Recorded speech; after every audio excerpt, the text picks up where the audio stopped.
The rain against the reinforced glass of the administrative office didn't sound like water. It sounded like gravel, a relentless, rhythmic assault that matched the throbbing pressure behind Elena Vance's left eye. She sat at her mahogany desk, a relic from a predecessor who believed intimidation was a pedagogical tool, and pressed her cold fingertips against her temple. The office smelled of floor wax and stale coffee, the scent of bureaucracy and exhaustion. On the desk lay the suspension paperwork, the edges perfectly aligned, the ink stark and damning. Zero tolerance. The phrase felt like ash in her mouth. It was a shield for the district and a bludgeon for the students, and today she had been forced to wield it against the one child she had spent 6 months trying to coax out of his shell. Leo Moretti, 7 years old. Non-verbal in high-stress situations, brilliant with patterns, and currently sitting in the outer office swinging his legs, oblivious to the storm he had inadvertently summoned. He had pushed a bully. That was the infraction. Never mind that the bully, a 5th grader twice Leo's size, had spent weeks tormenting him, destroying his meticulously arranged pencil sets and whispering cruelties that Leo couldn't process but definitely felt. Today, Leo had pushed back. The bully had fallen, scraped a knee, and cried loud enough to alert the vice principal. The policy was absolute. Physical aggression resulted in automatic suspension. No nuance, no context. Elena checked her watch. 2:14 p.m. He would be here any minute. The rumors about Leo's father were the kind of whispers that stopped abruptly when you entered a room. Matteo Moretti. They said he moved steel and concrete, that he owned half the city's skyline, and that the other half paid him protection money. Elena didn't care about the gossip. She cared that Leo's file was full of redactions and that his emergency contact listed a law firm before a father. She cared that when she had called to inform Mr. Moretti of the suspension, the voice on the other end hadn't been angry. It had been terrifyingly, violently calm. A sudden hush fell over the outer office. It wasn't the quiet of work stopping. It was the biological silence of prey sensing a predator. Elena stood up, smoothing the front of her charcoal blazer. She was 32, young for a principal, and she had fought tooth and nail for this position, driven by a need to create the safe haven she had never had. She refused to be intimidated by a parent, no matter how expensive his suits were or how dark the rumors ran. The door to her office didn't open. It was held open. A man in a dark suit, wearing an earpiece, stepped in first, scanning the room with dead eyes before nodding to someone in the hallway. Then Matteo Moretti entered. The air in the room seemed to undergo a chemical change, becoming heavier, charged with ozone. Matteo was taller than she expected, broad-shouldered in a way that bespoke functional strength rather than gym vanity. He wore a 3-piece suit that cost more than her annual salary, the fabric absorbing the harsh fluorescent light rather than reflecting it. His hair was dark, swept back, silvering slightly at the temples, framing a face that was severe, architectural, and utterly unreadable. Behind him, 3 other men in gray suits followed. Lawyers. They carried leather attachés like weapons. "Ms. Vance," Matteo said. His voice was a low baritone, rough like velvet dragged over concrete. He didn't offer his hand. He simply stood there, occupying the space, making her large office feel suddenly suffocating. "Mr. Moretti," Elena replied, keeping her voice steady, though her heart hammered a frantic rhythm against her ribs. She gestured to the chairs. "Please, sit." "My attorneys prefer to stand," Matteo said. He moved to the chair opposite her, but didn't sit immediately. He looked at the suspension notice on her desk, his gaze physical in its intensity. "You suspended my son." "I had to enforce district policy, Mr. Moretti," Elena said, grasping for the authority she usually wore so easily. There was a physical altercation. Leo pushed another student. One of the lawyers, a man with rimless glasses and a predator's smile, stepped forward. "An alleged push, Ms. Vance, in response to documented harassment, which the school failed to address. We are prepared to file an injunction immediately. We will also be filing a formal complaint regarding discrimination under the ADA and a negligence suit regarding your supervision protocols. Matteo raised a hand. A fraction of an inch. The lawyer stopped talking instantly. The silence that followed was louder than the rain. Matteo finally sat. He leaned forward, his elbows on his knees, his dark eyes locking onto hers. There was a dangerous intelligence in them, a scrutiny that felt like he was dismantling her layer by layer. "I don't care about your policies," he said softly. "I send my son here because I was told this was a place where he would be safe, where he would be understood. Today, I find him sitting in a hallway, labeled a violent threat, while the boy who has been tormenting him for weeks remains in class. Explain that to me, Ms. Vance, and do it without quoting a handbook." Elena felt a flash of heat rise up her neck. It wasn't fear, not entirely. It was indignation. She had fought the board for Leo's sensory room. She had personally intervened when the cafeteria staff tried to force him to eat pizza with the wrong texture. "I don't like it either, Mr. Moretti," Elena said, dropping the administrative facade. Her voice dropped, becoming more intimate, more real. "The policy is a blunt instrument. It's flawed. I know Leo isn't violent. I know he was reacting to a sensory overload and emotional provocation. But my hands are tied by the board. If I make an exception for physical contact, I lose my ability to protect him from the serious consequences. Later, I'm trying to navigate a system that wasn't built for boys like Leo." "Then break the system," Matteo said, his voice flat, "or I will break the school." The threat hung in the air, not metaphorical. "I can't do that," Elena whispered. "I wish I could." "Then you are useless to me," Matteo said, standing up. The dismissal was brutal. He turned to his lawyers. "Serve the papers. Burn it down. I want the board resignation letters on my desk by Monday." He turned to the door. "Leo, let's go." Leo appeared in the doorway. He was small for his age, clutching a worn red backpack. He looked at his father, then at the lawyers, and finally at Elena. His eyes, usually averted, fixed on her face. He saw the tension in her jaw, the way her hands were gripping the edge of the desk until the knuckles turned white.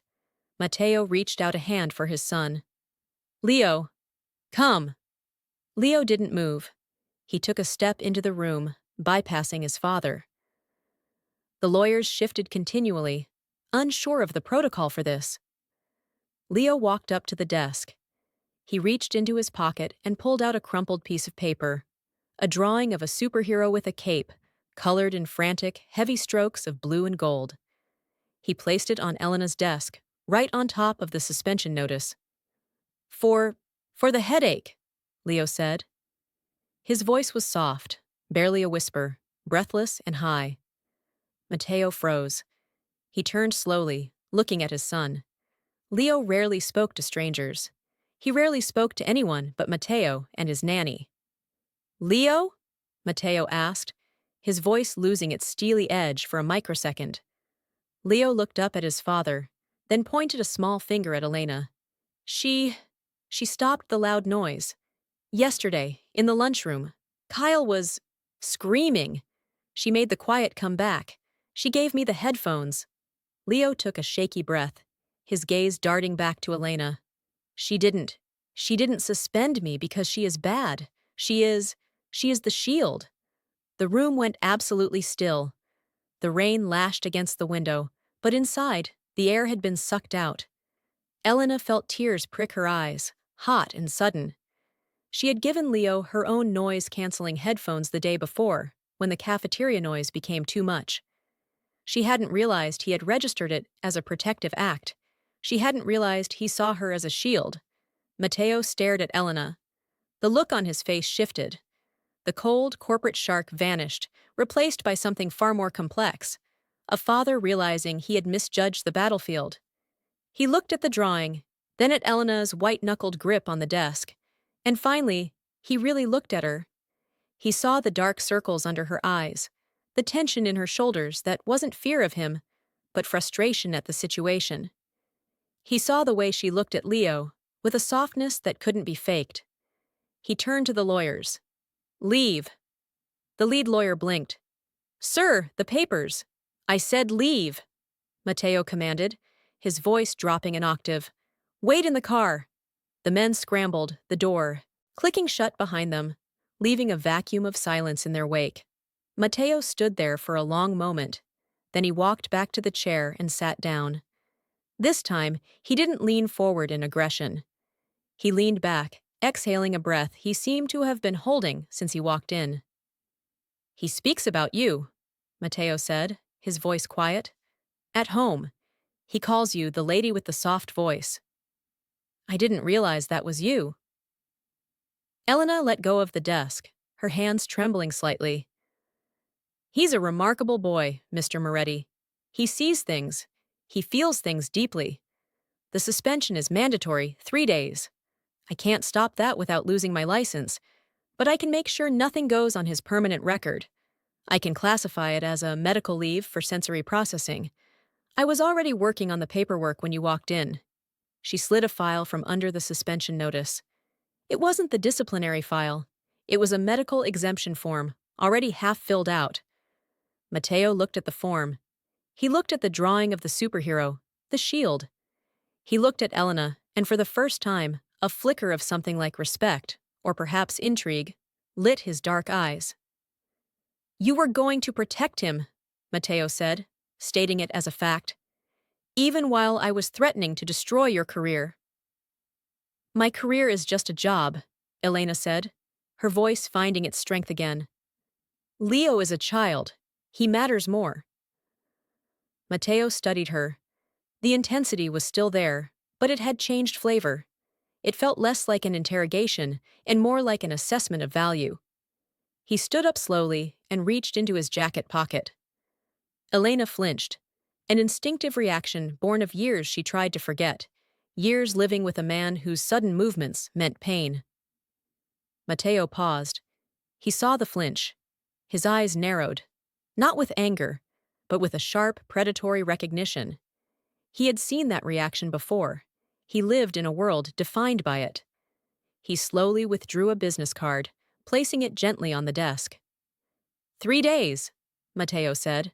"We will accept the 3 days, under the medical classification." "Thank you," Elena breathed. "But," Matteo added, his voice lowering, becoming intimate in the empty room, "you protected my son. That puts me in your debt. And the Moretti family pays its debts." He placed a hand on Leo's shoulder, guiding the boy closer to his side. "If you have trouble with the board, or with anyone else, you call that number."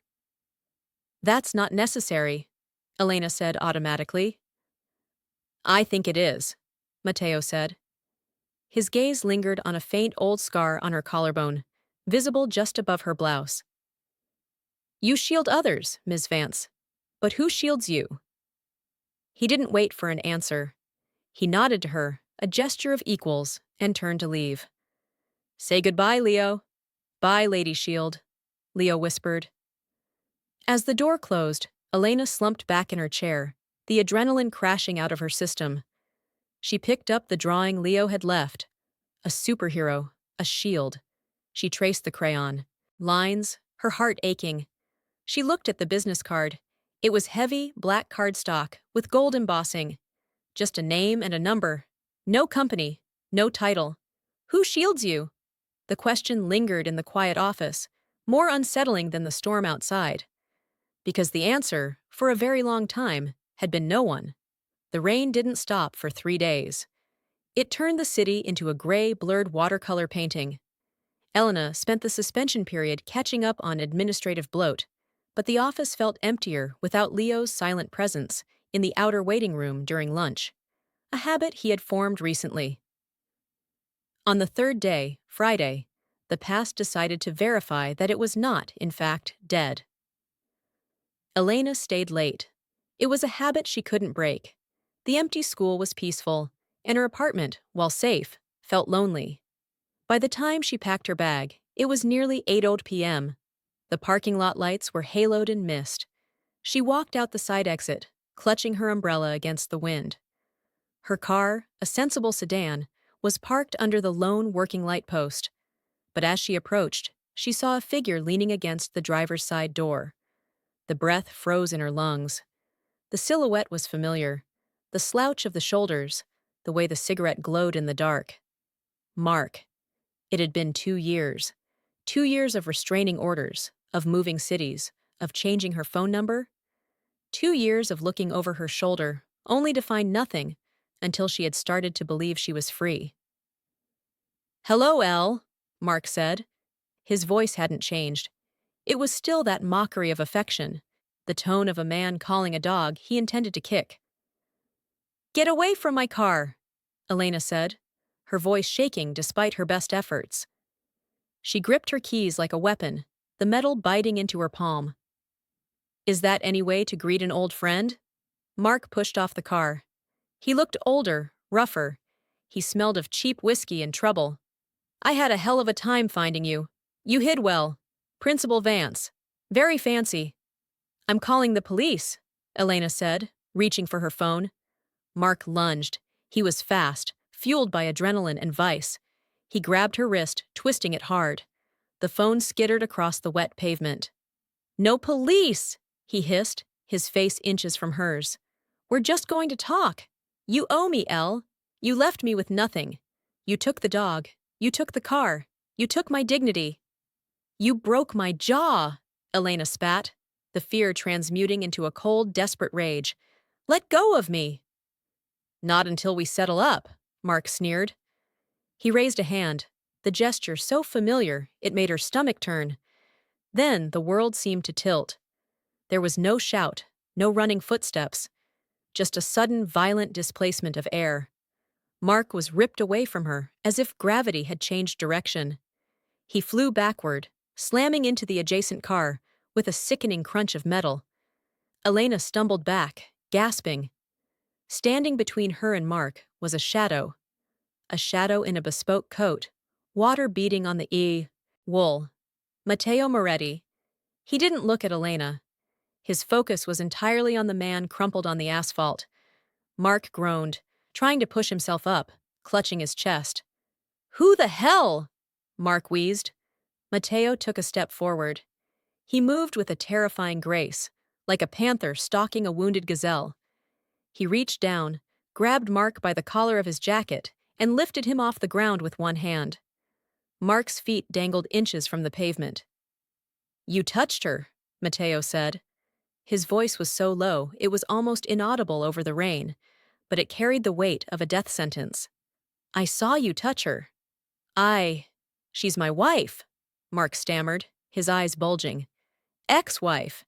It's a domestic dispute, man. Back off." Matteo tilted his head.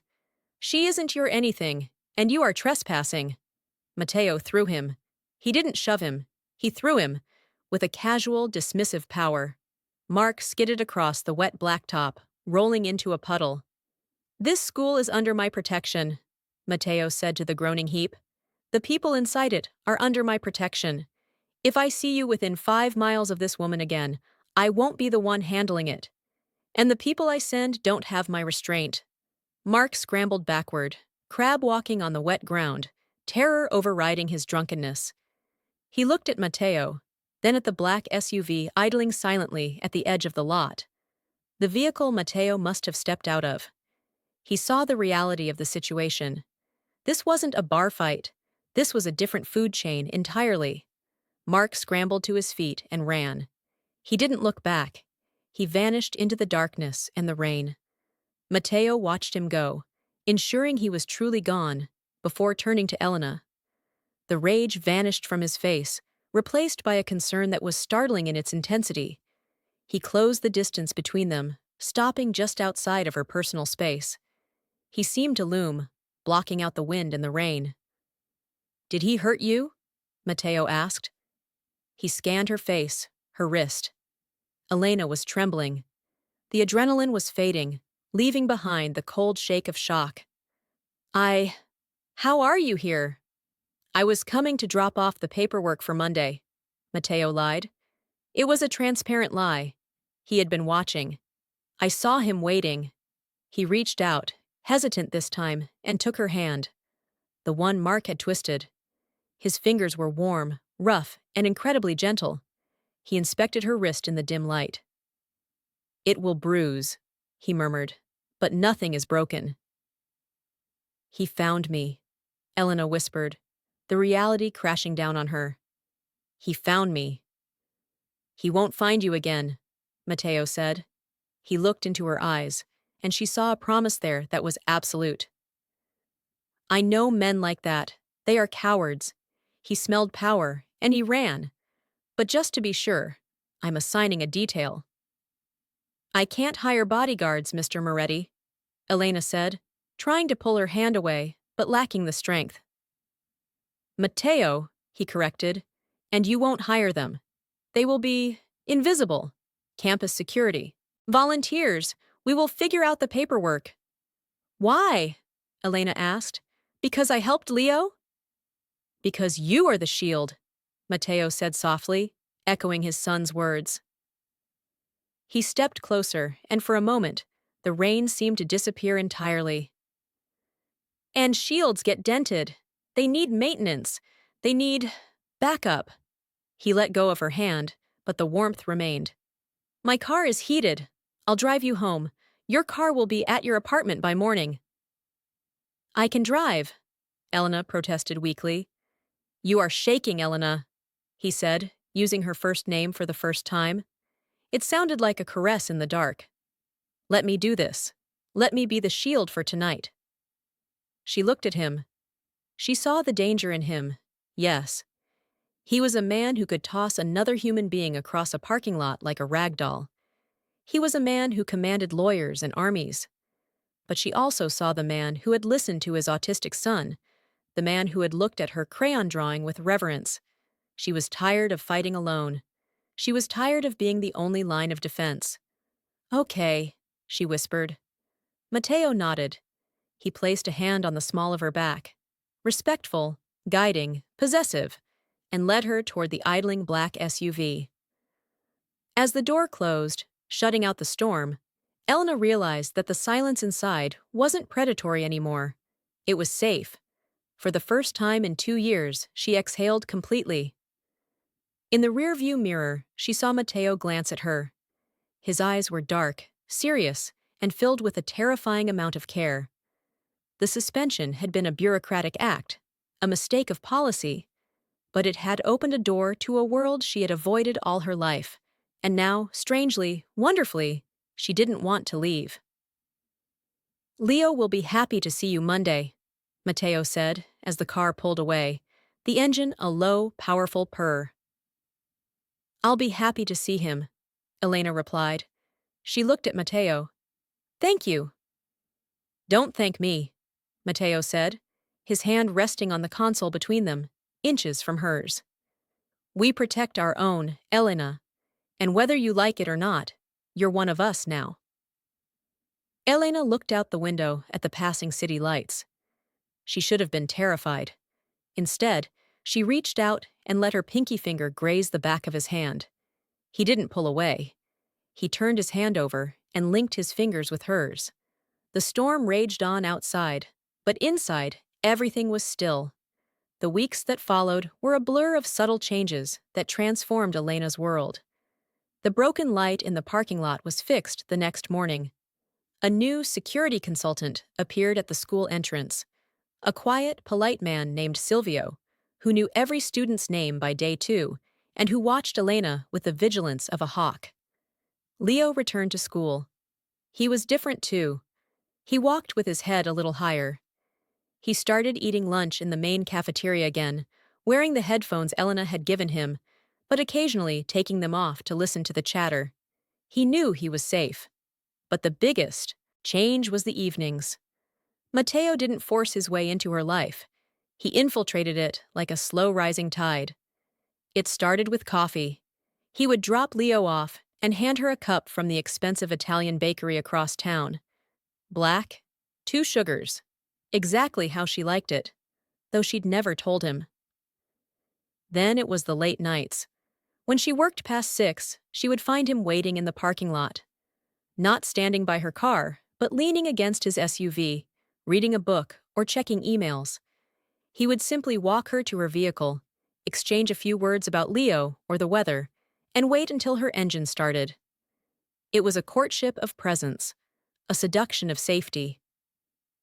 One Tuesday in November, the air turned crisp, the leaves burning with autumn fire. Elena had finished a grueling budget meeting and walked out to find Matteo waiting, but this time he wasn't alone. Leo was in the back seat, and Matteo was holding a picnic basket. "Leo passed his math assessment," Matteo said, the corner of his mouth twitching upward in that rare, devastating half-smile.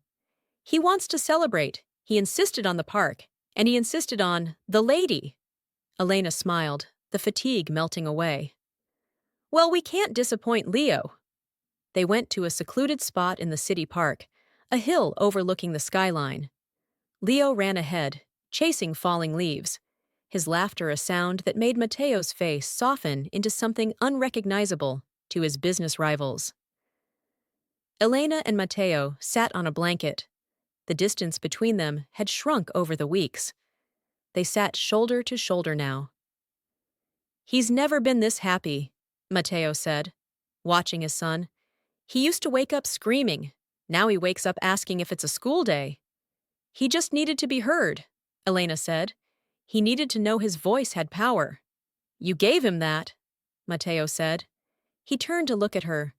The sun was setting, casting long golden shadows across his face. "You give a lot, Elena. I worry you don't keep enough for yourself." "I'm fine," she said reflexively. "You're not," Matteo countered gently. "You're still looking over your shoulder. I see it. When a door slams, when a car backfires." Elena looked down at her hands. "Old habits." "Mark is in Nevada," Matteo said.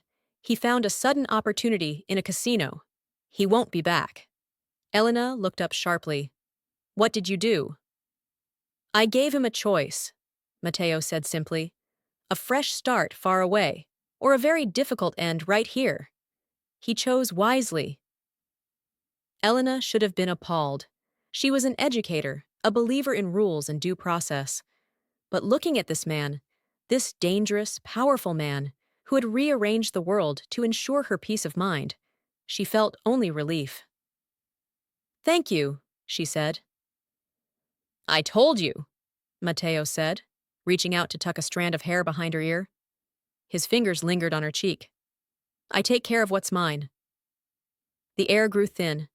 The connection between them pulled taut. "Is that what I am?" Elena whispered. "Yours?" Matteo's eyes searched hers. "I don't know yet. I'm a dangerous man to be with, Elena. My world, it has sharp edges. I tried to keep Leo away from it. I tried to keep you away from it. But I find I cannot stay away from you." "I'm not afraid of edges," Elena said. She leaned into his touch. "I've lived on them my whole life." Matteo exhaled, a sound of surrender. He leaned in, closing the gap. The kiss was slow, careful, a question asked and answered. It tasted of coffee and autumn air. It wasn't the kiss of a mafia boss claiming a prize. It was the kiss of a man finding sanctuary. When they pulled apart, Leo was running back toward them, holding a bright red maple leaf. "Look!" Leo shouted. "Perfect symmetry!"